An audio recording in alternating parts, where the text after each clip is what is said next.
Beleza.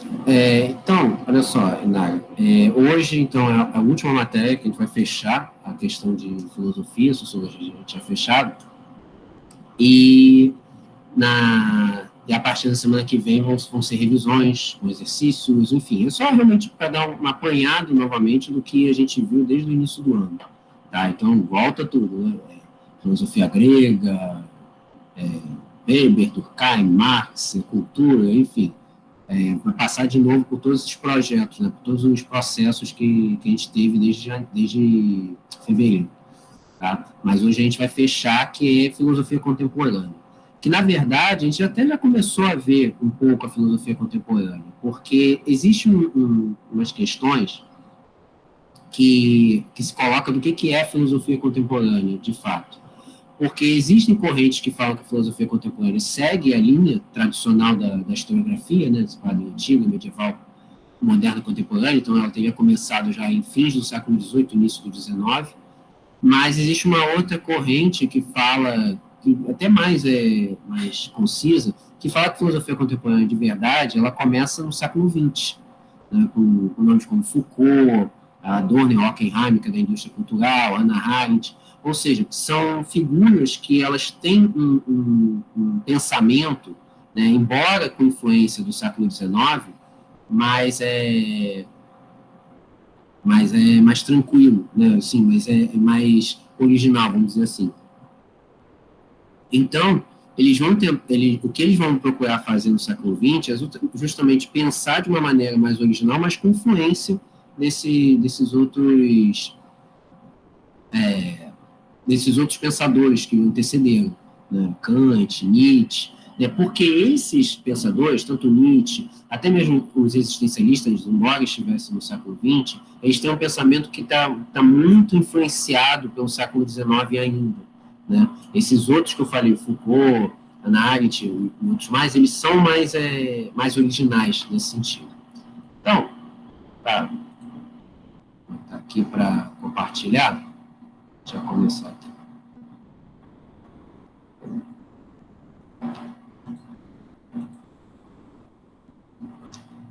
Vamos lá.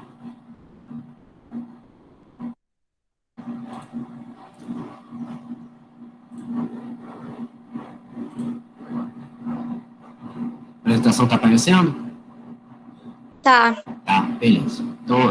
Então para pegar aqui o contexto histórico, aquilo que eu acabei de mencionar, né? A filosofia contemporânea é situada entre o século XIX até os dias atuais.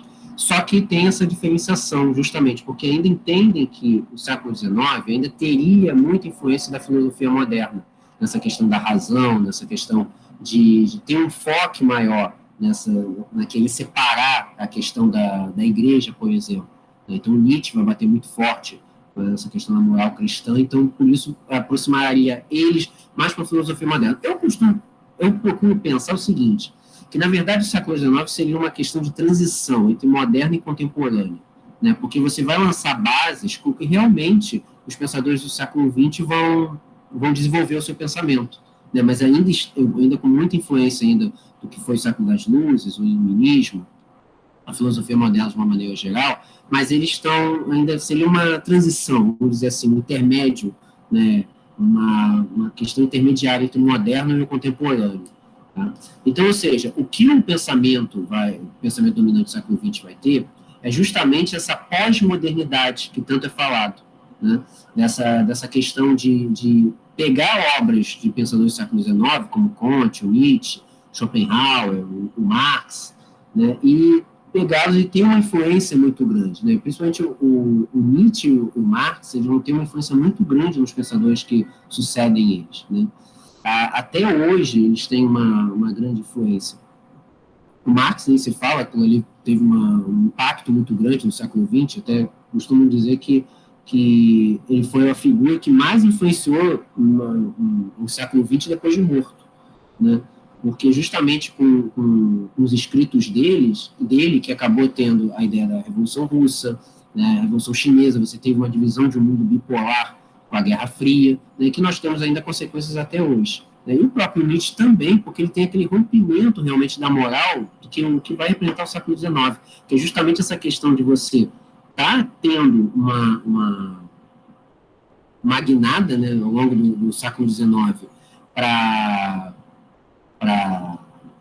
separar essa questão da razão, né, que você teve ao longo da Idade Moderna, esse uso da razão para ter um pensamento, e no século XIX vai ser justamente essa ideia que vão procurar ter esse rompimento com as questões religiosas, então que vai estar representado principalmente no Nietzsche, ou seja, você separar aquilo ali, né, separar as duas formas, ou seja, você tem uma forma racional de pensar e se libertar dessa questão dessa ética que foi criada no mundo ocidental desde então, ou seja, você mantém um padrão ali de pensamento de, preciso ser bom para ter uma recompensa, que determinadas liberdades que eu quero ter eu não posso, porque isso seria errado, seria pecado, enfim, são uma série de fatores que o Nietzsche, né, quando a gente falou dele, que ele vai procurar ser contrário a isso. O Marx vai ser mais num sentido mais econômico e político, né, essa questão das desigualdades, tudo mais. Bom, então o que vai acontecer aqui no século XX? Quando você começa o século XX, o que está movimentando a Europa de uma maneira geral, o mundo ocidental de uma maneira geral, é justamente essa busca por novos mercados, essas buscas nacionalistas que estão acontecendo na Europa, né, que vão ter choques de conflitos entre nações. Então você vai ter dois caminhos ali que vão ser seguidos. Um, que vai ser a chamada Belle Époque, que vai ser a ideia de que a humanidade está progredindo, a ideia que está tendo na virada do século XIX para o XX, que na Europa a ciência está progredindo, a medicina está progredindo, né, os ramos da química, da física estão progredindo. Então, ou seja, você está tendo uma ideia de que a humanidade está seguindo, ela está seguindo o seu fluxo natural, né? Só que acontece que esse fluxo natural que ela está tendo está escondendo uma outra coisa, que é justamente esse nacionalismo exacerbado que está ocorrendo nas nações na Europa, essa busca por mercados desenfreada, principalmente na África e na Ásia, né, o imperialismo, e isso aí vai ter um choque, em algum momento aquilo ali vai se chocar. Então, o que os europeus, principalmente, viviam naquele período da Belle Époque é justamente, está tudo dando certo, só que por trás você estava tendo muitos conflitos, né, de interesses, sejam nacionais, sejam questões econômicas. Isso aí vai acabar culminando com a Primeira Guerra Mundial. Então, ou seja, a ideia que tinha, quando explode a Primeira Guerra Mundial, vai causar uma certa surpresa, porque a ideia que vai ter na Primeira Guerra é achar assim, que, caraca, como é que isso chegou a isso? Como é que nós chegamos a esse ponto? Porque até então, a Primeira Guerra Mundial vai ser a maior guerra de todos os tempos, até aquele momento. A gente sabe que depois a Segunda vai superar isso. Tanto que vai ser chamada de guerra para acabar com todas as guerras. É um pensamento que se tinha que nunca se matou tanto na história da humanidade. E a Primeira Guerra, naquele momento, ele é um divisor de águas dos conflitos bélicos, porque algumas táticas de guerra que eram utilizadas, termos de armamento, né, táticas de combate, vão ser deixadas de lado e vão ser criadas novas a partir desse conflito. Por exemplo, o uso do cavalo, ele acaba na Primeira Guerra Mundial. Você já não usa mais o cavalo para poder combater. Tem até uma imagem interessante no Google, né, se você colocar, você acha, homenagem a cavalo na Primeira Guerra Mundial, que os soldados sobreviventes da Primeira Guerra Mundial, eles fazem um mosaico com os próprios corpos que fazem a figura da cabeça de um cavalo. Que aquilo ali é uma homenagem aos cavalos que tombaram na guerra, na Primeira Guerra, e depois deixaram de ser utilizados, porque você não teve mais necessidade disso. Porque a partir daquilo ali, na Primeira Guerra, você já começou a usar tanques, você já começou a utilizar motocicletas, você já começou a utilizar ataques em outras formas de combate no mar, que é o submarino já começa a ser utilizado, o avião já é uma arma de guerra, vai se destacar a figura do Barão Vermelho, né, o as da aviação, combates aéreos que vão ocorrer nesse período, o sujeito botando uma metralhadora no local do piloto e sair atirando. Então, ou seja, você podia receber ataque por terra, por mar e por ar. Ou seja, você sabia de onde estava vindo. E fora outras armas que já foram criadas no século XIX e vão ser postas em prática na Primeira Guerra Mundial, como metralhadora, como a granada, como as armas químicas. Uma metralhadora, só naquilo ali você mata quantas pessoas? Só de uma tacada só. Uma granada que você pode arremessar o negócio e estourar também. Então, a Primeira Guerra ela vai marcar esse ponto que vai ser esse questionamento, falar assim, nossa, nós temos tanta essa modernidade, porque a modernidade que foi tão benéfica para a humanidade na questão da ciência, ao mesmo tempo também criou armamentos que foram terríveis para a humanidade, né? A única coisa que foi uma coisa mais benéfica foi a criação da dinamite, porque a dinamite ela serviu para você poder abrir túneis, né? Em vez de você escavar, que aquilo ali demoraria muito tempo, começou -se a ter a ideia também de você utilizar a dinamite para explodir as rochas para você abrir túneis, que claramente aquilo ali facilitava caminho, seja para automóveis ou para locomotivas. E aquilo ali vai piorar ainda mais quando você tem a Segunda Guerra Mundial, e aí vem a questão do Holocausto. E aí sim começa um pessimismo contemporâneo com relação à ciência e à técnica. Quando a gente viu aqui que falou da questão da bioética, né, o Holocausto ele vai ter um choque muito grande para a humanidade, porque aquilo ali vai ser posto em prática questões muito sérias com o uso dos humanos como cobaias. Então, o que os nazistas vão fazer, né, que vai ser uma coisa grotesca, que é você ter experimentos como, por exemplo, pegar uma agulha, cravar no olho do sujeito com corante para ver se mudava de cor, né, testar as câmaras de gás. Então, ou seja, vão ser questões muito, muito graves, né, e é um avanço da ciência que também está ocorrendo. Né? Muita coisa que os nazistas foram fazendo ali de progressos tecnológicos foi ao custo dessas cobaias humanas. Né? Então, vai se tomar um pessimismo contemporâneo na seguinte questão: cara, será que o progresso precisa necessariamente uma questão moral? Né? A gente está progredindo tecnologicamente, mas é a nossa questão moral. Como é que está sendo afetado? Como é que a gente está sendo afetado nessa questão? E é isso que a filosofia contemporânea então vai começar a se movimentar. Porque os existencialistas eles já têm suas práticas antes da Segunda Guerra. Né? A Segunda Guerra vai incentivar esses outros pensadores, como os pensadores da Escola de Frankfurt, que já existia, mas eles vão fortalecer ainda mais por conta da propaganda nazista, os ensinamentos do Foucault, da Hannah Arendt. Então, ou seja, vai se pensar muito essa questão da ética e como que você vai movimentar essa filosofia, né? Como é que vai ser o pensamento da humanidade nesse momento. Então, alguns casos que vão ocorrendo nesse momento. Né? A figura, por exemplo, do Theodor Adorno e do Max Horkheim, eles vão escrever um livro chamado Dialética do Esclarecimento, que vai ser exatamente influenciado pela questão do Holocausto. Né? Para eles, é a ideia do tipo... é o uso da ciência de uma forma não reflexiva. Você tem as técnicas de ciência, mas você usa para uma outra finalidade. Isso também aborda a questão de bioética, porque você tem um progresso, o que você faz com ele? Né? O que você está fazendo com isso? Né? Recentemente eu estava lendo um negócio sobre a Inglaterra vitoriana, né, a Inglaterra do século XIX, e nela tem a figura que existiu de fato, que é do Jack Stripador, que era um sujeito que matou prostitutas nas zonas baixas de Londres, né? Que era uma zona de alta prostituição. E foi famoso esse caso, porque as prostitutas elas apareciam mortas e estripadas, ou seja, elas tinham até alguns órgãos arrancados. E aí se teve a ideia, nunca se descobriu a identidade dele, chegaram a 100 suspeitos, pelo menos, mas nunca chegaram a uma identidade de quem foi o Jack Stripador, mas sabia que ele tinha algum conhecimento de anatomia, porque ele arrancava o fígado, arrancava o rim, né, ele arrancava as tripas, literalmente, por isso que tinha esse nome, Jack Stripador. Então, a questão toda o sujeito tinha conhecimento de medicina, evidentemente, só que fazia aquilo ali de uma forma completamente louca. Né?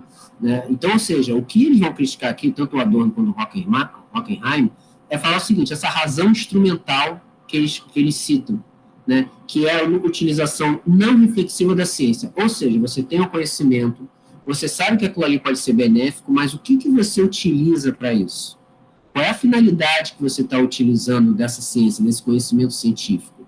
Você está fazendo aquilo ali voltado para algo mais perverso. Né? No caso que eu citei, o Jack Stripador, que o cara mata prostitutas e dilacera o corpo delas. Né?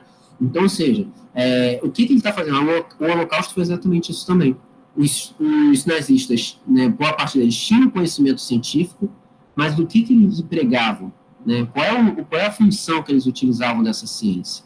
Então, ou seja, utilizavam cobaias humanas, sem consentimento nenhum, né, dos que estavam presos nos campos de concentração. Então, é exatamente isso que eles vão criticar. Porque o que acontece? O Hockenheim e o Adorno, eles vão fazer parte da escola de Frankfurt, que vão utilizar essa questão, essa crítica muito forte do capitalismo, eles vão beber muito da fonte do marxismo, né? Eles vão fazer essa crítica ao capitalismo, exatamente entendido ele como um instrumento de poder. Então, ou seja, então o nazismo também vai utilizar essa crítica, porque esse avanço científico não vai ser uma garantia de avanço moral. Então, é um debate que está se colocando até mesmo nos dias de hoje, né, que vem se estendendo desde a Segunda Guerra Mundial até os dias de hoje. Porque o que acontece? O que acontece aqui? A gente pode ter todo o progresso do mundo, nós ultimamente, nos últimos anos, né, nas últimas 2 décadas, podemos dizer assim, que nós estamos tendo um desempenho muito bom, tecnologicamente falando, né, os telefones celulares avançando, computadores, enfim, a gente podendo fazer isso, coisa que há 20 anos atrás era impossível, fazer essa relação, uma aula online, né, a gente está avançando rapidamente, mas o quanto de moral que a gente está tendo, que uso que a gente está fazendo dessa tecnologia. Exemplos, fake news, os haters de rede social, que você vai lá apenas para ofender o outro, a quantidade de gente que é famosa, que o sujeito vai lá, o cara gasta o seu tempo apenas para afrontar o outro, né? Que condição moral é essa? O que cara tem a ver com isso, né? Tá vendo ali atrizes que estão grávidas lá, a pessoa chega e fala, você é feia, né? Ou simplesmente, por que você estava fazendo um papel tão legal, por que você foi engravidar, né? Não podia ter esperado, assim, coisa que não é da sua conta, mas a pessoa vai lá e se mete, né? Então, ou seja, que uso moral é esse que a gente está fazendo? Que uso moral é esse de você ir lá e ficar enchendo o saco da pessoa com coisas assim terríveis, às vezes até realmente estúpidas, né? De julgamento, de política do cancelamento, né? O que a gente está tendo de crescimento tecnológico que vem desde esse período, desde a Segunda Guerra Mundial, e quanto que a gente avançou moralmente quanto a isso? Né? Por que a gente vai criticando? É esse o debate que eles vão fazendo na escola de Frankfurt, né? Nessa dialética do esclarecimento. Porque até que ponto você se esclarece, você tem conhecimento, mas até que ponto você está utilizando ele, né? De uma maneira mais tranquila. É nisso que eles vão acabar se debatendo. Então, ou seja, tudo isso eles vão criticar esse ideal iluminista. Porque o que o iluminismo falava? Que simplesmente você adquirir conhecimento já garantiria um avanço social. O que eles vão criticar é exatamente isso. Não é bem assim. Não é você ter conhecimento, eu me iluminei, né? Estou tendo conhecimento, no caso dos iluministas, eu me iluminei e está tudo certo, a humanidade vai progredir. Não. Você tem que fazer um debate sério, você tem que fazer um conhecimento sério, um autoconhecimento muito grande, para você poder entender que o conhecimento, as ferramentas de conhecimento que você tem que ser utilizadas de uma maneira correta, e não por mal. Né? Porque o que são fake news? Cara, isso aí não tem outra palavra, a não ser você fazer coisas de maldade. A não ser você destruir a reputação de uma pessoa simplesmente porque ela não concorda ideologicamente com você, simplesmente porque você quer provocar um dano maior na pessoa, não tem outra razão. Você utiliza um instrumento que é bom, que é rede social, mas utiliza aquilo ali para o mal. É o mesmo caso que teve o caso do dilema das redes, né, o documentário do Netflix, que é exatamente isso. As redes sociais são ótimas. Aquilo ali você ganha dinheiro com isso, você pode ganhar dinheiro a partir dali, vendendo coisas, né, você oferecendo o seu trabalho, né, muita gente acaba tendo sustento por ali, mas, ao mesmo tempo, se você emprega aquilo ali de maneira errada, pode ser um desastre. Né, aquilo ali pode ser um desastre. Né, o cyberbullying, né, as pessoas hoje em dia, antigamente você tinha bullying que você chegava no colégio para praticar o bullying, agora mal acabou, você já faz isso. Né, mal começou, você pode fazer aquilo ali a qualquer momento da sua vida. Então, ou seja, a maneira que você está utilizando. Então, a crítica forte que os dois vão fazer é justamente, não é só com conhecimento que você constrói uma pessoa. Quantas pessoas têm doutorado, pós-doutorado e são ignorantes, né? Ignorantes no sentido de serem pedantes, de serem arrogantes, né? Ou simplesmente aquela coisa que o pessoal fala, não adianta você ter diploma se você não cumprimenta o seu porteiro, né? Se você não é amável com as pessoas, né? Não faz as coisas básicas, por favor, obrigado. Então, ou seja, é essa questão que eles estão questionando. Não basta ter conhecimento, só conhecimento não basta. Basta o que você faz com aquele conhecimento, né? O que você transforma ele, né, em algo positivo. Teve um caso agora, que aconteceu, foi essa semana, que está rolando processo de impeachment do governador de Santa Catarina, né? Por questão de mau uso dos recursos da saúde, enfim, ele foi afastado, ele está rolando processo. Assumiu a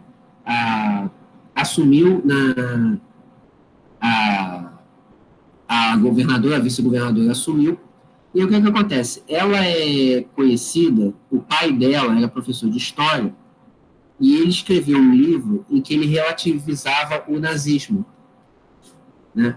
O que acontece? O que acontece com isso? Foram questionar ela se ela pensava da mesma maneira que o pai, né? E ela respondeu que, olha, eu não posso dizer por terceiros, porque o que ele falou lá, só que ela não respondeu logo de cara, só que entidades judaicas pressionaram para que ela respondesse. Bom, beleza, tudo bem, você não pode responder pelo seu pai, mas você pode responder dizendo o que você acha disso. Aí até que ela virou e falou, ontem fez uma declaração falando que ela repudiava o nazismo. Então, beleza, né? Porque, na verdade, acaba acontecendo isso, né? Porque o que acontece? No caso do pai dela, né? Professor de história, tem conhecimento, mas relativizou, ou seja, colocando no tipo, acontece, né? O nazismo aconteceu e não seria algo tão impactante assim para a humanidade. Não, foi, de fato foi, né? Foi um divisor de águas para a humanidade, até em questão de pensamento, embora de algumas vezes a gente acaba se comportando de forma bárbara também em várias sociedades, né? E aí o que acontece? O ponto que vai se destrinchar ali na filosofia contemporânea é com relação da razão, ou seja, tentar estabelecer um novo padrão de racionalidade. O que você faz com esse conhecimento, né? Não é apenas uma marca tradicional do ser humano, o famoso lá, o penso logo existo do Descartes, né? E mais ainda com a questão do positivismo de que a humanidade ela progride de forma natural, né? Não, você tem que saber que a razão ela vai ser um instrumento de emancipação intelectual, mas você tem que fazer uma reflexão sobre o que você está adquirindo de conhecimento, o que você está tendo. É por isso que a gente falou aqui da questão das fake news, é por isso que as fake news elas progridem, né? Elas crescem. Porque o que a fake news é? Ela fala da sua visão de mundo. Porque se o sujeito bota lá um negócio lá que você concorda, que você já acha aquilo, aí vem um sujeito que dá um panorama para você, né? Um sujeito que tem alguns títulos, é mais reconhecido intelectualmente, aí o cara fala assim, tá vendo? É isso aí mesmo. O cara nem vai refletir sobre isso. Porque aquilo ali corrobora com a ideia dele de mundo. Então ele vai progredir. Isso dos dois lados, tá? Das duas bipolaridades que nós temos hoje no Brasil. Né? Se o cara escreve um negócio, você nem questiona. E é isso que no Dilema das Redes fala. Porque ele vai criando as nossas bolhas do tipo, você não acaba não tendo contato com o outro lado justamente para criar animosidade. E aí, quando a gente tem o outro lado, a gente quebra, né? A gente simplesmente não tem a cabeça sensata para poder emitir uma opinião mais, uma argumentação mais concisa, né? Então, ou seja, se por acaso os modernos tinham a racionalidade como instrumento para dominar a própria natureza, os pensadores contemporâneos, principalmente pautados no Holocausto, eles usam essa instrumentalização da razão como meio de domínio político, né? Então, ou seja, o domínio da natureza também traz consequências catastróficas para a humanidade, porque isso pode ocasionar degradação ambiental. Há um tempo atrás, saiu na China que a China conseguia um mecanismo lá que conseguia fazer chover, conseguia produzir nuvens de chuva, Cara, isso é surreal, né? É uma questão que a gente vê assim, a ideia realmente da humanidade, do ser humano, de querer ter essa coisa de literalmente brincar de Deus, né? Do tipo, só Deus pode, então a gente vai tentar fazer também, né? A gente vai procurar fazer isso. Então, ou seja, o que acontece é que essa coisa do controle da natureza, ele pode ser incrivelmente maléfico para a gente, né? A maneira que colocar. Aí, deixa eu,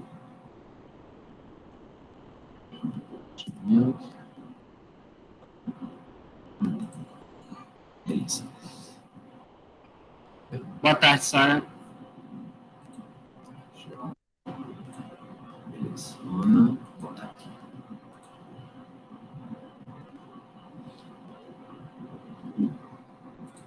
Vamos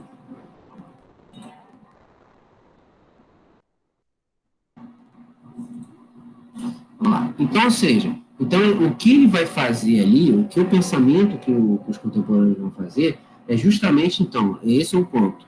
Como que você usa esse conhecimento? Esse conhecimento tem que ser feito de algo mais reflexivo, né? Não é de qualquer maneira.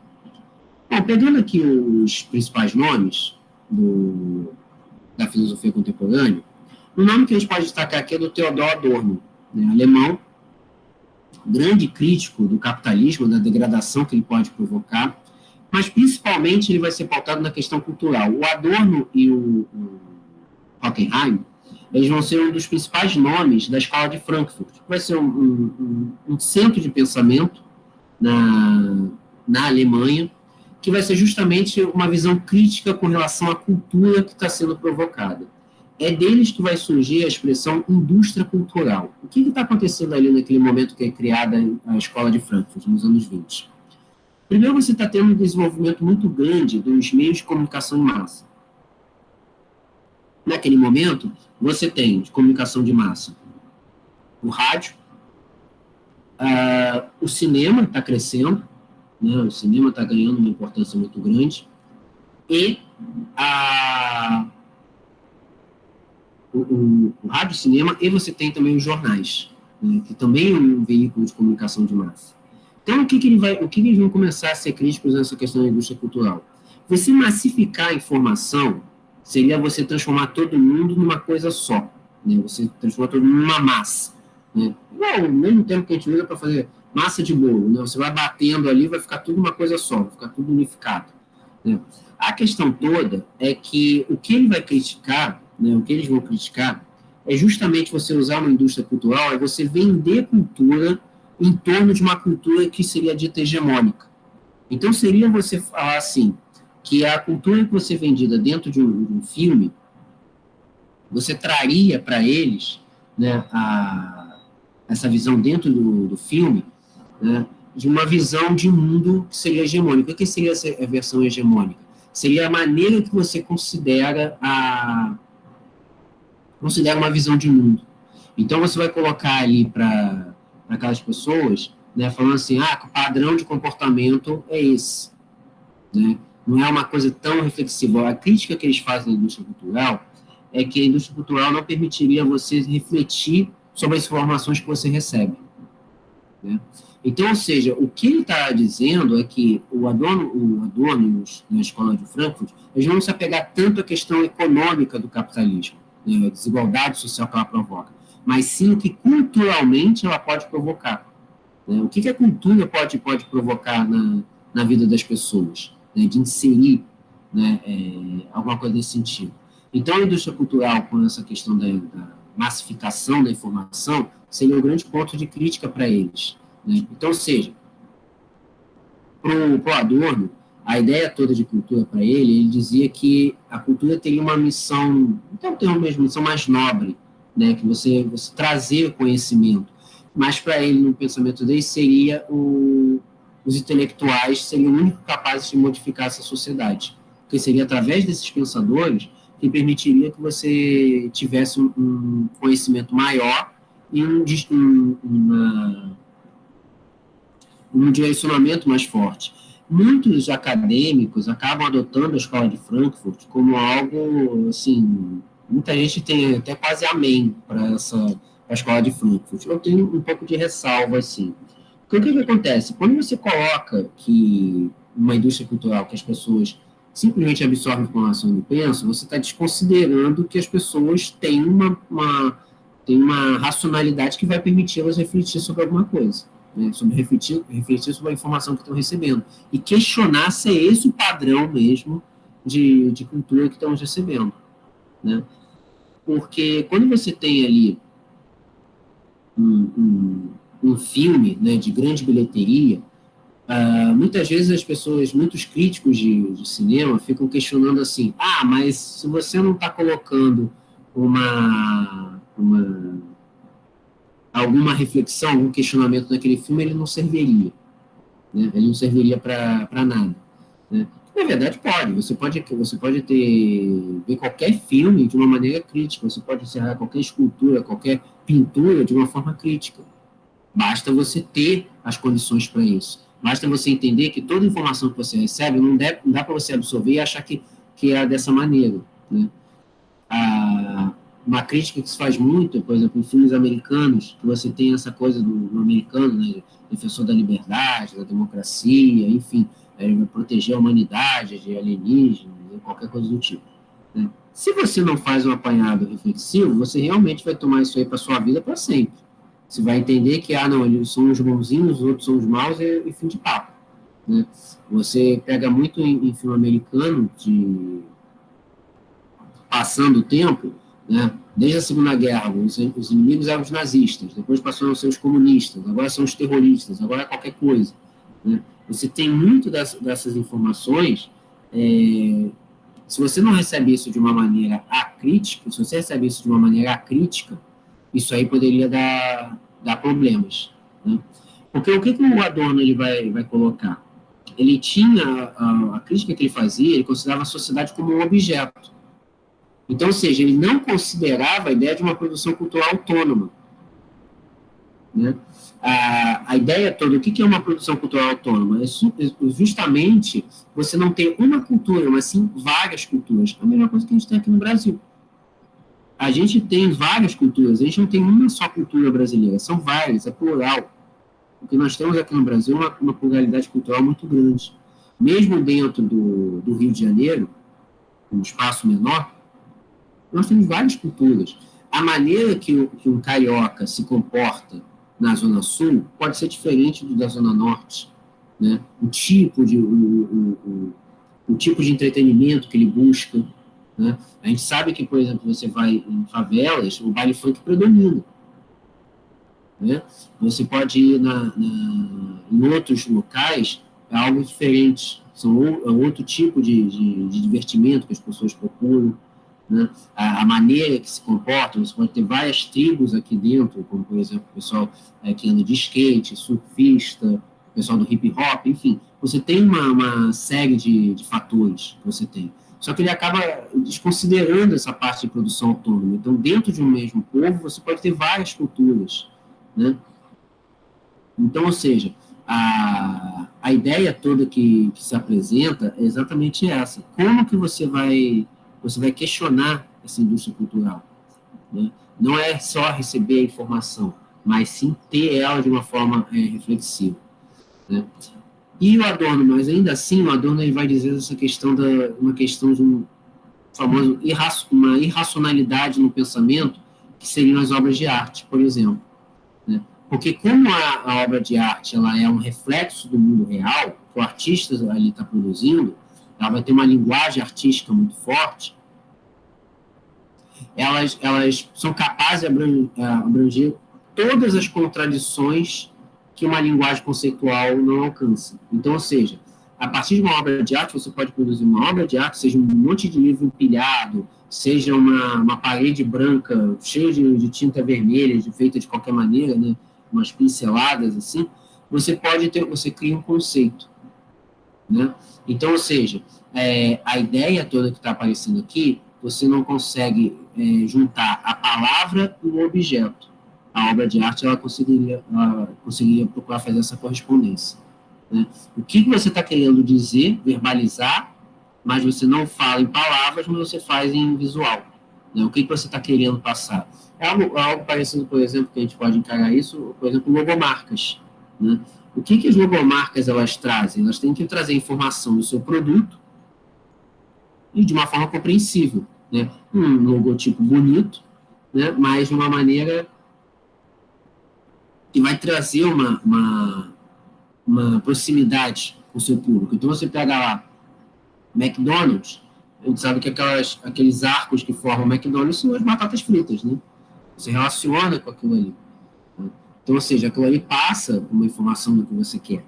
Né? Você consegue reconhecer um símbolo reconhecido no mundo todo, enfim, mas ele passa essa informação. Então, ou seja, essa aparência que a obra de arte vai trazer é justamente com o do real. Então, quando o artista pinta alguma coisa, ele está querendo passar alguma informação. Né? Então, ou seja, a ideia toda, então, para essa indústria cultural, dessa forma que ele está se apresentando, como fala aqui, né? Cinema, programa de TV, rádio, revista, jornal, etc., etc., etc., né? No entendimento deles, ela é criada para trazer uma distração para a gente. É uma ideia que tem assim, para controlar mentes. Né? Só que é uma ideia muito maniqueísta, né? Muito assim, tipo, malvadão, né? Que o cara lança uma informação lá, o sujeito não pensa e vai ficar grudado na tela. Né? O cara vai olhar aquilo aí, vai olhar Coca-Cola, vou só tomar Coca-Cola, né? Que isso aí é o certo. Tal. Não, você tem pessoas que podem, as pessoas podem pensar a respeito daquilo e não simplesmente aceitar a informação. Né? Uma crítica que se faz à escola de Frankfurt é justamente essa, de dizer que as pessoas não teriam como pensar. As pessoas ficam distraídas e acabam caindo na lábia desses caras. E não é bem assim, você também pode ter um foco de pensamento. Né? Por quê? No entendimento deles, o que vai movimentar esse capitalismo? Né? Justamente você vai gerar o consumo. Então, a partir do momento que você vai adaptando um produto, aquele produto vai gerar um desejo de consumo. Então, se você vê um filme de determinado personagem, você quer consumir a camiseta dele, você quer comprar um pôster, né? É evidente que essas coisas acontecem. Quantas vezes a gente vai no cinema lá e você tem a promoção? Compre uma pipoca de tal tamanho, você ganha um copão do personagem, ou um pôster, entendeu? Você faz essas vendas assim. Né? Então, ou seja, mas cabe a pessoa se ela quer ou não. Né? Não é simplesmente a pessoa não é debilóide do tipo, eu vou comprar porque é legal. Não, porque ele gosta. Né? Ele tem algum motivo para isso. Né? Mas a crítica que eles fazem da indústria cultural é justamente você fazer a cultura dar lucro. Uma coisa cultural, você transformar aquilo ali em lucro. Né? Hannah Arendt, né? Nádia, você chegou a citar ela, né, na última aula, quando a gente falou da questão de violência. Uhum. Né? E a Hannah Arendt ela é uma figura curiosa, né? Porque ela vive a questão da perseguição nazista, porque ela é judia e alemã, né? Mas, ao mesmo tempo, ela vai, por conta disso, ela vai teorizar muito sobre a questão do totalitarismo. Só que ela vai se colocar na questão do totalitarismo de uma maneira geral, não é somente contra o nazifascismo, mas toda forma de totalitarismo. Tanto que ela será contrária, por exemplo, ao regime stalinista na União Soviética. Né? O que ela vai fazer, a crítica toda que ela faz, é de uma maneira ampla, são governos autoritários de uma maneira geral. Esse governo totalitário que controla tudo, controla a vida das pessoas, né, que transforma todo mundo numa mesma massa, né, que está sendo falado, né, é o que ela vai criticar, porque justamente ela viveu esses horrores. Ela vai ter que se refugiar na França, depois vai ter invasão na França, vai ter que se refugiar nos Estados Unidos, né, para poder ter uma tranquilidade. Então, ou seja, e é um caso específico em que a própria biografia dela vai ser determinante para a sua própria obra. Né? É evidente que todo mundo, toda vez que você escreve uma obra, seja uma obra filosófica, uma obra literária, você constrói um quadro, uma escultura, é evidente que você leva muito da sua vida para ele. Né? Mas no caso da Hannah Arendt, tem casos, como o caso dela, que é uma coisa muito determinante, que a gente vê claramente nos escritos dela, né, quando ela fala das origens do totalitarismo, a banalização do mal, claramente aquilo ali ela está falando do que ela vivenciou. que é uma opinião dela, né, uns inscritos dela, dizendo assim, cara, eu vivenciei aquilo. Eu sei falar com propriedade da questão do totalitarismo, eu sei falar com propriedade a questão do mal, né? Então, ou seja, ela vai ficar numa condição de apátrida, ou seja, não ter pátria para isso, porque ela vai estar na Alemanha, vai ser perseguida, vai ter que sair da Alemanha, vai ter que viver sempre em outro país, né?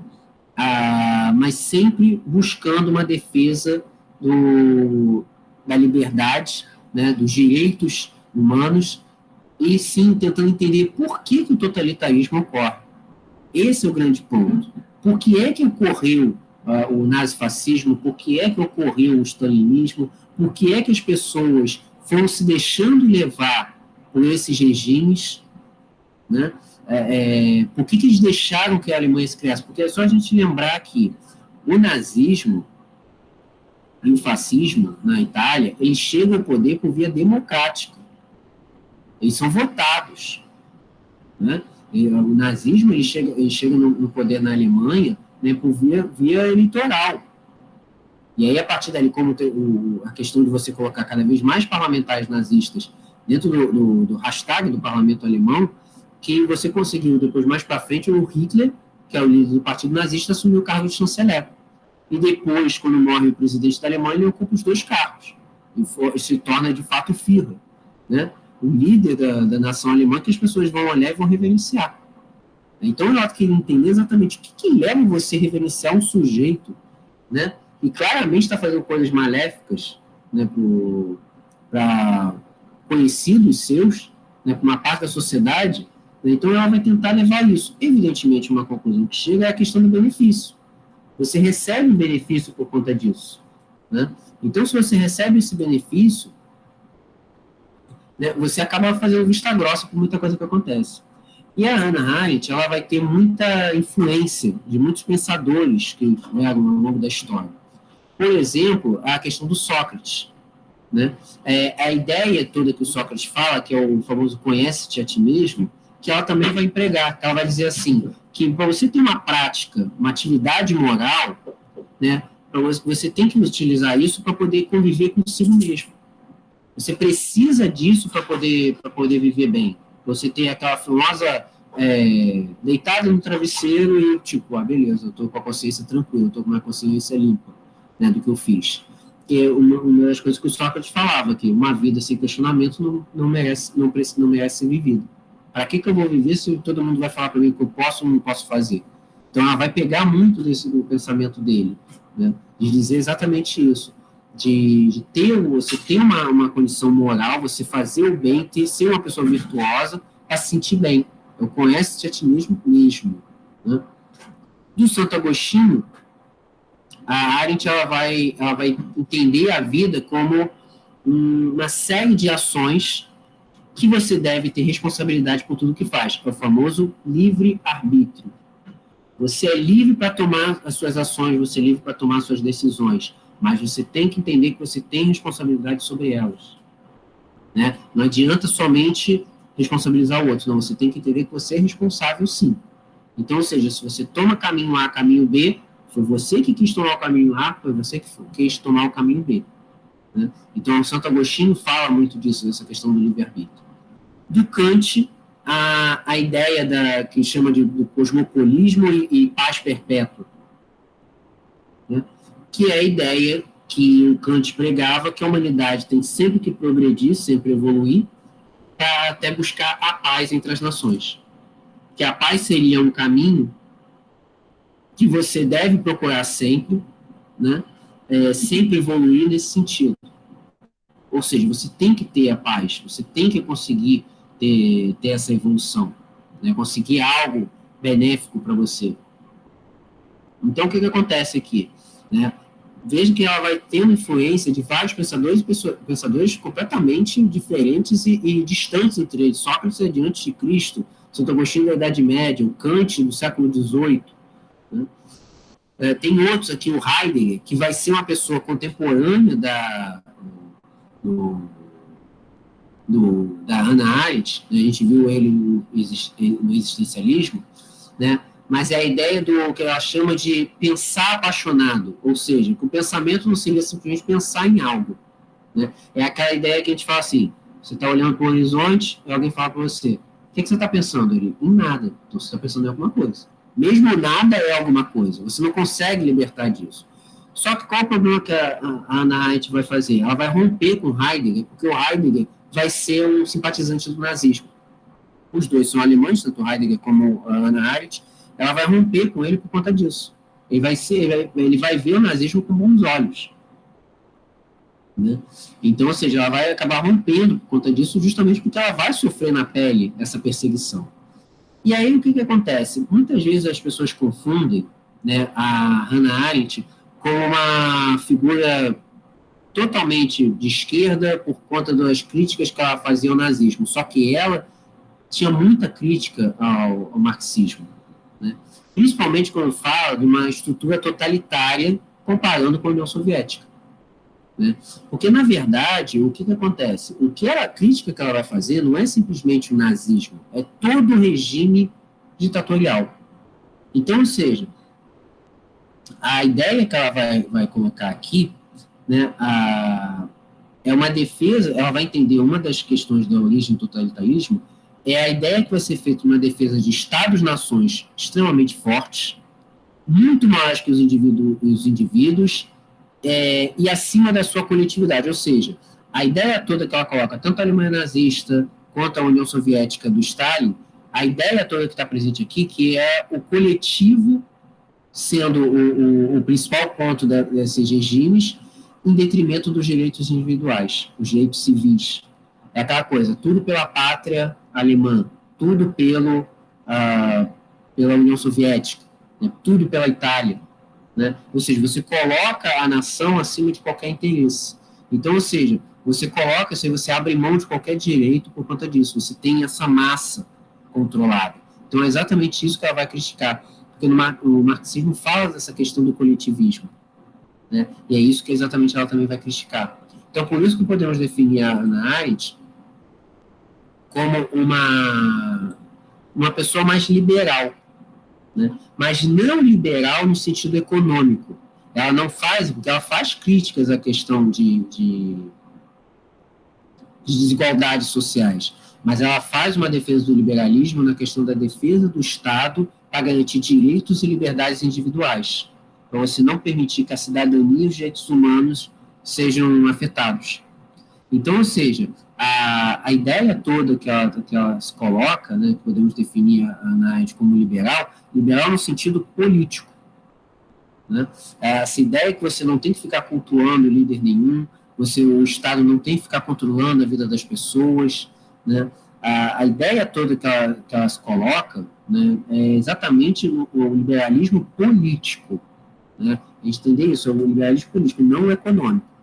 Né? O econômico, que seria a ideia de você, do livre mercado, de você deixar as pessoas seguirem uma livre concorrência, ela até critica esse sistema, mas é uma defesa que ela tem que a economia é uma coisa, mas a política pode ser outra.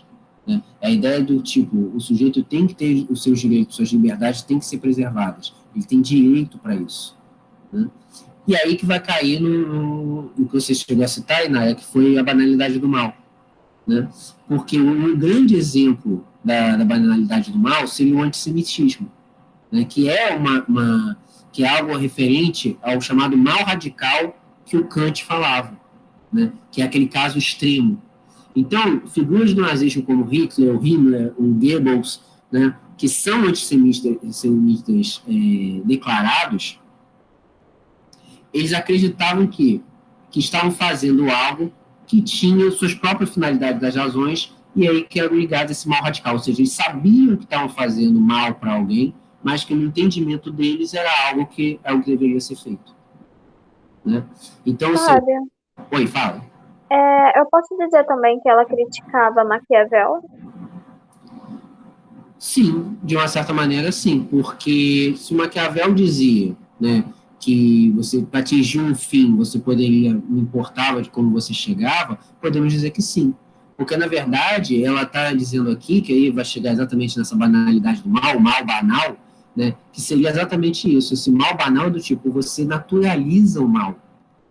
E, de uma certa maneira, o que Maquiavel, nos ensinamentos dele, na questão toda de, que se os fins justificam os meios, então se algo acaba sendo nocivo, né, o caminho que você faz é nocivo, se a finalidade é boa, então tá válido. Então, de uma certa maneira, sim, podemos dizer que ela critica ele, né? Porque a ideia toda é que o caminho também faz parte, né? O trajeto para você conseguir uma finalidade também faz parte.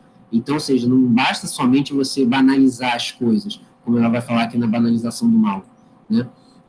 Aqui, quando ela fala aqui, né? Perseguição aos judeus poderia não ser praticada por questões de crença, de princípios enraizados, mas por motivos outros fora da ação. Então, ou seja, a figura que ela fala dessa banalização do mal é justamente o sujeito que tem uma ideia de ver o outro sendo atingido, sofrendo, mas não tem isso nisso. Né? Ver que vizinhos judeus foram retirados suas lojas confiscadas, eles proibidos de qualquer direito, tendo tirado suas casas, e você deixa, você está vendo que aquilo ali, embora você talvez não soubesse, eles não soubessem que eles iam para campos de concentração, mas só o fato de estar observando aquilo ali já é o sentido de você olhar para aquilo e falar assim, peraí, tem coisa errada, peraí, por que o sujeito está sofrendo isso? Mas por quê? Porque muitas pessoas naquela época tinham algum benefício, recebiam um benefício, viam que a economia alemã estava crescendo, né? Hitler contava um culpado dizendo, o judeu que provocou essa desgraça toda que nós estamos vivendo, então ele pensa assim, então tá, então ele é o culpado, então deixa ele se ferrar, né? Extermina ele, né? Então, ou seja, esse mal banal não é a ação em si, é o que está envolvido no entorno, né? É essa coisa de você praticar, a prática do mal, você olhar aquele mal, mas simplesmente deixar. Beleza, deixa o baile seguir. Né? Então, ou seja, essa ideia dessa perseguição nazista acaba batendo nisso. E aí, um dos livros famosos dela, que é o Julgamento de Auschwitz, né, que foi um oficial nazista, né, ele que era responsável por organizar de forma lógica, né, a logística do transporte dos judeus para os campos de concentração, ele diz que ele fez isso porque ele não odiava judeus, mas simplesmente que ele tinha que cumprir ordens e fazer o trabalho. Aí que vai ter também a ideia que ela fala do mal banal, ou seja, o cara lava as mãos, né? Simplesmente ele fala assim, não, olha, eu só estava cumprindo ordens, eu não odeio ninguém, não, é tipo uma expressão que a gente usa aqui, ossos do ofício, né? Isso aqui é péssimo, isso aqui é trágico, né? Eu estou fazendo uma coisa ruim, mas são ossos do ofício, alguém tem que fazer o trabalho sujo, né? Quase isso, né? Então, ou seja, ela vai criticar justamente esse é o mal banal, você faz isso, o cara vai lá, ativa a Câmara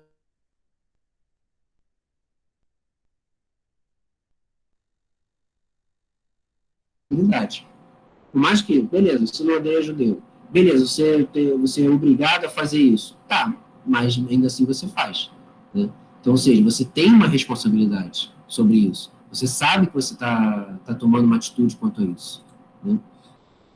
Então, ou seja, ela vai falar aqui que o exército, o Eichmann, ele não vai para o exército para servir a pátria, né?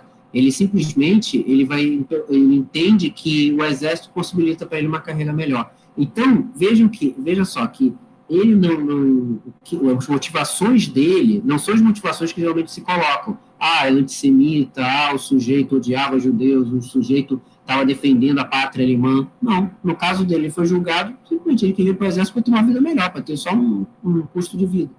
Mas qual o preço que teve isso? Né? O cara se envolveu com dinheiro, não é nem algo que ele acreditava. Né? Essa que é a banalização do mal. O cara se movimenta por um motivo fútil, não é nem algo que ele acredita, é simplesmente que ele queria ter a condição de vida para ele. Né? Não importa quanto que as pessoas iam sofrer com isso. Né? Então, ou seja, são as pessoas que fazem o mal, como ela bem fala, não por um viés moral, mas por um viés político. O cara faz o mal simplesmente porque eu vou me dar bem aqui. Eu vou ascender na carreira no exército, vou ganhar mais dinheiro do que eu ganhava como eu era vendedor autônomo. E aí não importa o que eu vou fazer. Aí cai justamente no Maquiavel. Ou seja, ele tem um fim nobre, quer ascender na vida. Tá, e qual meio que você vai fazer isso? Pisando nos outros, fazendo coisas, matando os outros, né? Mandando as pessoas para o campo de concentração. sim, podemos dizer, então, que sim, Hannah Arendt critica Maquiavel, né? Porque justamente isso, os fins não justificam os meios. A finalidade que você faz, o caminho também faz parte dele, né? Você não pode desconsiderar. Ficou claro, Renan? Sim, sim. Sim? Beleza. Bom, aí chegamos no último nome, que é o Foucault, que a gente até chegou a falar dele na aula sobre violência, na sociologia. O que vai acontecer? O Foucault ele vai estudar a convivência humana pós-Segunda Guerra Mundial, a partir de uma visão biopolítica. O que seria isso? Políticas públicas quando você trata do controle da vida e da morte. Então, o que acontece? A humanidade ela sempre foi se organizando de acordo com a maneira que ela encontrava, né? Então, ela tinha formas diferentes de criar a vida, né? De ter uma organização. Então, o que ele vai começar a estudar? Que as sociedades modernas e contemporâneas, elas tinham uma forma de agir porque elas tinham exatamente esse domínio político, ou com monarquias, ou com repúblicas, com sistemas políticos que eram recentes, né, eram muito novos. Então, o que ele vai pegar? O Foucault ele vai estudar, por exemplo, ele vai fazer sobre a história da loucura, sobre a história da sexualidade, né, ele vai estudar esses instrumentos, né, de essas formas que a sociedade lida com eles ao longo do tempo. E a gente vai perceber aqui, ele vai perceber que as coisas são feitas de maneira bem diferente. E a partir dali, tanto sexualidade quanto loucura e outros aspectos, ele vai falar que tudo isso está relacionado com poder, ou seja, a força que você tem de exercer sobre uma pessoa, né? Que ele vai definir como macrofísica e microfísica do poder. Inclusive, Microfísica do Poder é um dos livros mais famosos dele, né? O que é a macrofísica do poder? É o poder que é exercido em grande escala. Por exemplo, um monarca, né? Porque ele pode aplicar a sua vontade pelo medo, a vontade dele vai prevalecer porque ele pode impor o medo. Isso é uma macrofísica do poder, porque ele controla uma nação. Já a microfísica do poder é aquele poder que é exercido a partir de uma rede de poderes pequenos. Por exemplo, uma relação abusiva. Aquilo é uma microfísica do poder. Aquilo ali é uma relação que você tem. Mesmo quando não é nem tanto uma relação abusiva, nesse caso mais extremo, mas quando você tem um relacionamento, tem um casal, em que um lado prevalece mais do que o outro a sua vontade, né? Aquele que, eu quero viajar, mas eu não quero, mas a vontade do sujeito de viajar, de não viajar, é maior do que ele de viajar, né? Tem essas relações, relação de pai e filho, né, que você tem claramente ali, o sujeito exerce um poder, né, sobre a pessoa, né, ele exerce um determinado poder sobre o filho. Então, ou seja, esse microfísica do poder são essas pequenas relações da sociedade, né? São pequenos núcleos sociais. Você vai ter técnicas de disciplina, que ele chama de para docializar os corpos das pessoas. Ele usa exatamente essa expressão. O que é docilizar? Ou seja, uma pessoa dócil, aquela pessoa fofinha, né? Tipo, você não reage, não fala nada, né? Não fala mais alto, assim, diz amém para tudo, e vai aceitando.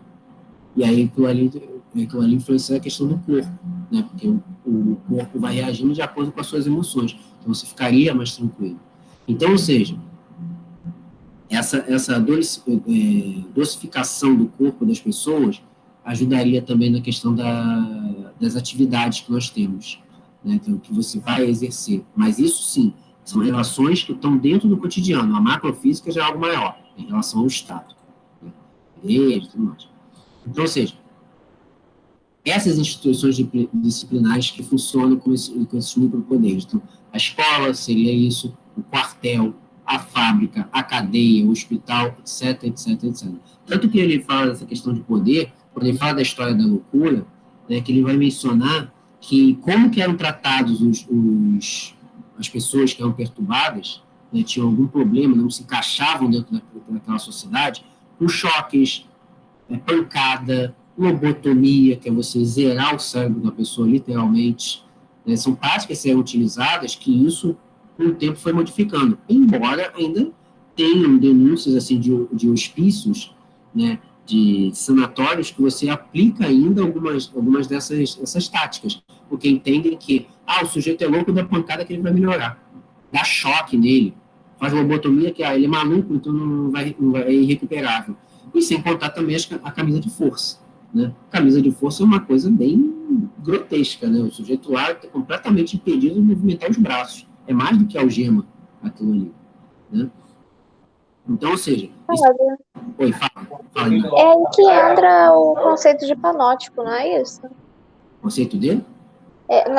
Eu não sei se era isso, eu não lembro exatamente a palavra, não era panótipo, alguma coisa assim, panótipo. Isso aí, panótipo, é isso aí. Ou seja, é o conceito que você vai entrar ali do sujeito que vai ter a ideia do controle, né? Então, o que acontece?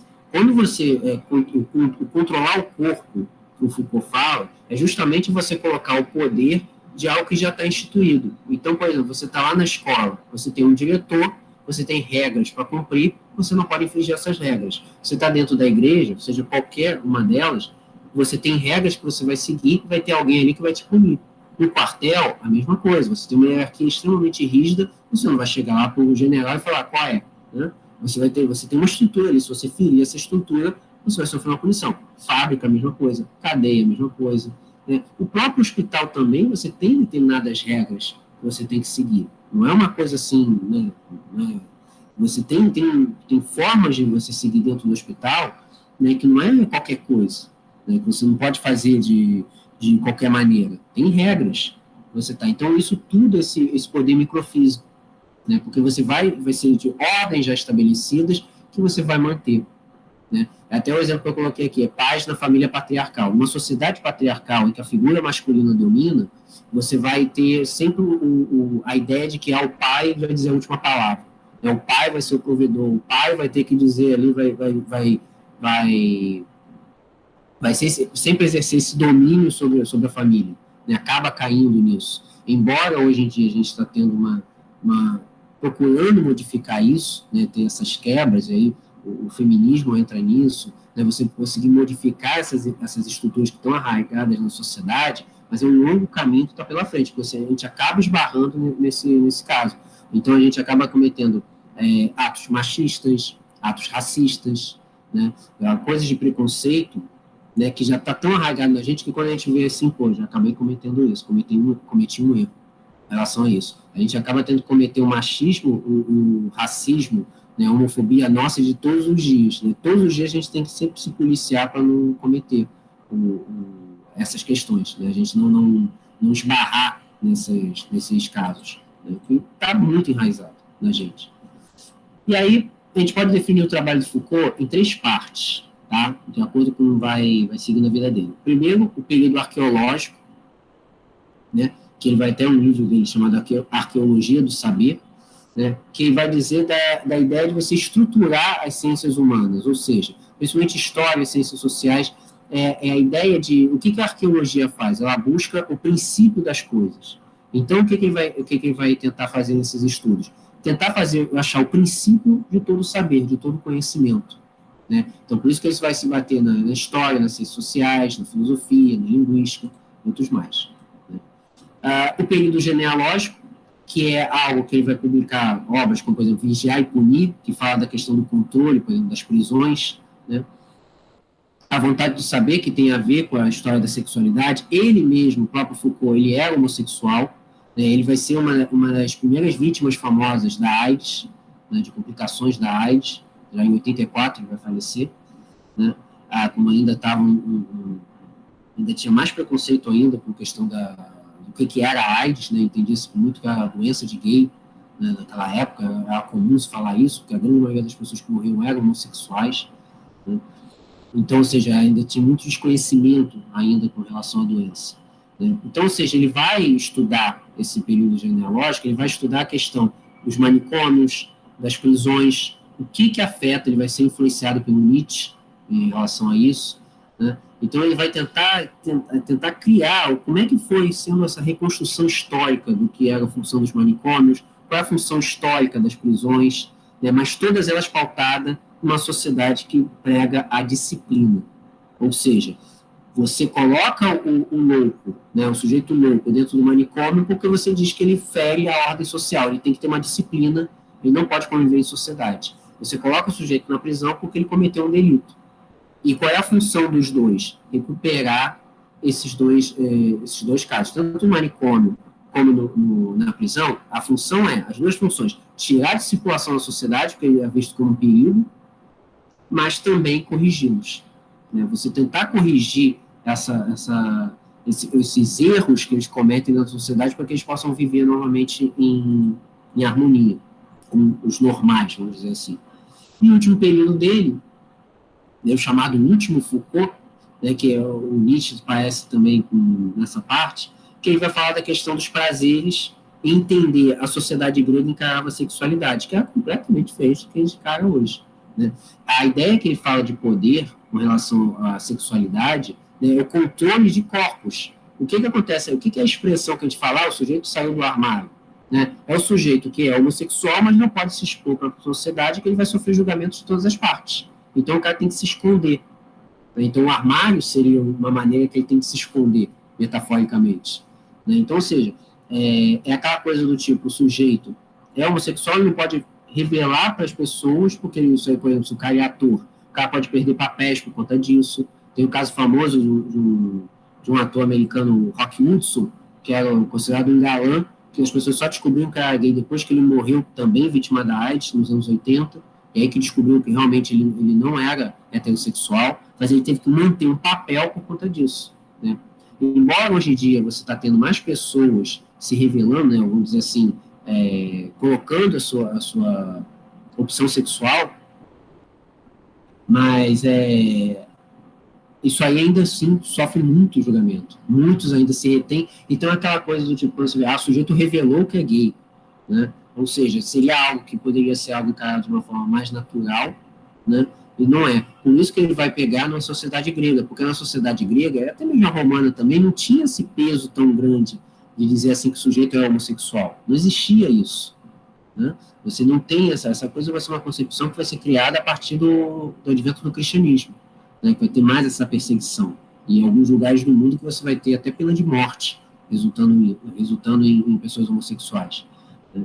Mas aí ele vai resgatar justamente esses princípios que eram postos na Grécia. Então, você não tinha essa preocupação de sexualidade, era diferente do que você tinha na antiguidade. Então ele vai estudar isso aí para tentar entender como é que isso foi sendo construído ao longo do tempo. Tá? Bom, para a gente finalizar aqui, umas frasezinhas, né, dos três pensadores aqui. O Adorno, que ele diz aqui, tudo referente aqui à indústria cultural. Né? O homem é tão bem manipulado e ideologizado que até mesmo o seu lazer se torna uma extensão de trabalho. Ou seja, a crítica que ele faz dentro da indústria cultural que o sujeito acaba não pensando, o sujeito fica completamente voltado para o lazer, ele também acaba se estendendo ao local de trabalho, ou seja, ele mistura. O que seria uma forma dele explanar a cabeça, ele também mistura com a própria vida. Liberdade não é poder escolher entre o preto e o branco, mas sim abominar esse tipo de proposta. Ou seja, a liberdade no entendimento do Adorno não é simplesmente você ter que escolher um ou outro, mas sim você ter pluralidade de escolhas. Né? Você não tem que ter necessariamente optar por sim, não, você tem um talvez, um quem sabe, né? Um provável, né? Ou seja, é a maneira que ele está colocando que a liberdade de você ter apenas duas opções é perigosa, que na verdade é você acabar com essa proposta, do tipo, seja livre para escolher o que você bem entender. E aí ele tem uma última frase dele que ele fala da questão de amor, né, que ele fala assim, serás amado apenas quando puderes mostrar a tua fraqueza, sem provocar nenhuma força. Ou seja, quando você demonstra quem você é que você consegue ser amado, que a pessoa vai enxergar exatamente como você é, você não está querendo se mostrar forte quando na verdade você é mais frágil. É entender que você é humano, você tem suas fraquezas, né, como todo mundo tem. E quando você demonstra isso, você consegue ter mais compaixão das outras pessoas. Porque as pessoas vão ver assim, ele não é perfeito, ele também tem erros. Análise. Quanto mais superficial alguém for, mais provável será que ele ceda ao mal. Ou seja, quanto mais você não conhece a si mesmo, quanto mais você está apenas no raso das ideias, você vai acabar cedendo ao mal. Né? É a famosa ignorância. Né? O que é o ignorante? O ignorante é aquele que ignora algum fato. É aquele que simplesmente não conhece nem a própria vida. Então, ele ignora conhecimentos, ele pode, como ela bem diz, ele pode ceder ao mal. Né? Ele pode chegar e falar assim, se o sujeito fala que aquilo ali é bom, como no caso dos nazistas, né? Os judeus são os responsáveis pela desgraça da Alemanha, beleza, eu acredito em você. E segue. Né? Vivemos tempos sombrios, onde as piores pessoas perderam o medo e as melhores perderam a esperança. Evidentemente, ela está falando da Segunda Guerra Mundial, mas, sinceramente, isso pode ser até para os tempos atuais também. Né? Se a gente for pensar assim que muita gente que perdeu o medo de se expor, do tipo, pessoas que ficavam reclusas nos seus preconceitos, nas suas agressividades, perderam o medo de se expor, ao mesmo tempo pessoas que tentam fazer algo positivo, perdem esperanças e o medo vem para elas. Tipo, não vou me expor, porque eu vou acabar me ferindo, vou acabar me prejudicando, me dando mal. Né? Então, ou seja, a gente pode pegar assim que talvez até os dias de hoje, talvez encaixe essa frase. A educação é o ponto em que decidimos se amamos o mundo bastante para assumirmos a responsabilidade por ele. Cai, no caso, quando ela fala da questão do Santo Agostinho, né, da influência que ela tem com o Santo Agostinho, ou seja, o livre-arbítrio. Então, a educação, quando você aprende alguma coisa, quando você é educado, você percebe a ideia que ela coloca, você decide se você ama o mundo para assumir a sua responsabilidade em querer mudá-lo. Senão você deixa o barco correr. Foucault. A psicologia nunca poderá dizer a verdade sobre a loucura, pois é a loucura que detém a verdade da psicologia. Então, ou seja, o que ele está querendo dizer aqui? Né? Os psicólogos, né, tentando entender, através do Freud, Jung, né, tentando entender como é que funcionava uma pessoa se tornava louca, né? Na verdade, o que ele está falando é que dentro daquele inconsciente que está a loucura, que é a verdade da psicologia. Ou seja, a pessoa que se dita louca, né, seria, na verdade, como ela é de fato. Então, ou seja, aquela que é a verdade. É aquela pessoa do tipo, uma pessoa chamada doida, né, ela está se expondo de verdade. Ela não está tendo filtros para poder cuidar. Né? As utopias socialistas têm o péssimo hábito de nunca se realizarem, enquanto as utopias capitalistas têm o péssimo hábito de se realizarem com frequência. Ou seja, o que ele está querendo fazer aqui, claramente uma defesa do socialismo, é a ideia do quê? O que é a utopia socialista? Todo mundo numa sociedade igualitária. Então ele fala assim, infelizmente ela não concorda. Mas as utopias capitalistas, que é cada um por si, né, acontecem com frequência. Então, ou seja, essa é uma forma, evidentemente, ele está dando seu posicionamento político, evidentemente, né? Ou seja, colocando que da questão das desigualdades sociais. Né? A ideia que você tem de você em um mundo igualitário economicamente, nunca ocorre em detrimento de um mundo desigual que ocorre com frequência. Por fim, todo sistema de educação é uma maneira política de manter ou de modificar a apropriação dos discursos, com os saberes e os poderes que eles trazem consigo.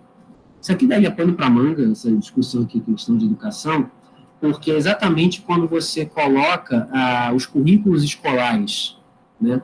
O que acontece? Vocês, evidentemente, não pegaram isso,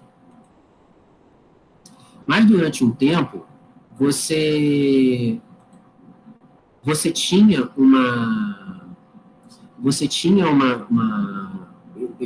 matérias na escola, como, por exemplo, Educação Moral e Cívica, né, o SPB, a maneira que era construída a história, né, era algo muito, muito superficial. Então, essa ideia de você ter educação moral e cívica é o que? O que importa é a defesa da pátria, né? Você ser uma pessoa educada, enfim, você tem uma questão mais superficial. Não era cidadania, era diferente. Não era cidadania. Filosofia e sociologia ficou fora dos currículos escolares durante muito tempo. Né? Então, a maneira que você colocava as disciplinas era uma forma diferente. Eu, por exemplo, no meu Instagram, toda terça eu faço uma live, né, de algum assunto que eu coloco em votação lá, o pessoal escolhe e eu faço uma live, né. Aí, muita gente que assiste são amigos da minha mãe, né, são pessoas ou pessoas mais velhas, que sempre falam assim, nossa, a maneira que eu estudei história no meu tempo era diferente, né? Porque é aquela coisa de ficar gravando datas, gravando nomes, pessoas, e não compreender a sequência que faz a história, que é uma narrativa, né? Aí o que eu falei para elas, eu falei para essas pessoas, pois é, né? Aí, tipo, o pessoal aparece lá sempre para ver. A questão toda que acaba abordando é exatamente essa. Tipo, a maneira que você construiu, né, essas disciplinas é o que o Foucault ali fala. Né? Você transforma a educação numa maneira de você controlar, ou seja, o que você vai botar ali para o sujeito aprender. Né? Isso aí, com o tempo, foi sendo modificado, a disciplina de história ganhou outro enfoque. Você tem exatamente, história é causa, desenvolvimento, consequência. Uma sucessão de fatos, é a compreensão que você tem que ter para poder entender o presente. Não é simplesmente você gravar que Pedro Álvares Cabral chegou no Brasil em 1500. Não é só isso. Né? É muito mais amplo, é entender por que ele veio. Né? Mais entender o quando, quem foi, o porquê que ele veio, por que a gente está numa situação, por que o Brasil está numa situação como essa, por que ele foi, entender que aquilo é uma construção de séculos, né, da sociedade. Então, ou seja, por isso que ele acaba mantendo isso. Tá? Bom, com isso a gente fecha a matéria filosofia no ano. A partir da próxima aula, revisões, começar lá de trás mesmo, com filosofia grega, retomar a sociologia com os pensadores, com o tripé, Marx, Weber, Durkheim, e bola para frente, exercícios e só a revisão daqui para frente. Tranquilo? Alguma dúvida? Tranquilo. Tranquilo? Então, beleza. Então, ó, beijo para vocês, se cuidem, bom fim de semana, tá? E a gente se vê, então, próxima aula, início aí da revisão e reta aí de chegada aí, 2 meses aí para ficar nos trinques aí para arrebentar na prova. Falou? Beijo. Beijo, tchau, tchau. Tchau. Tchau, tchau.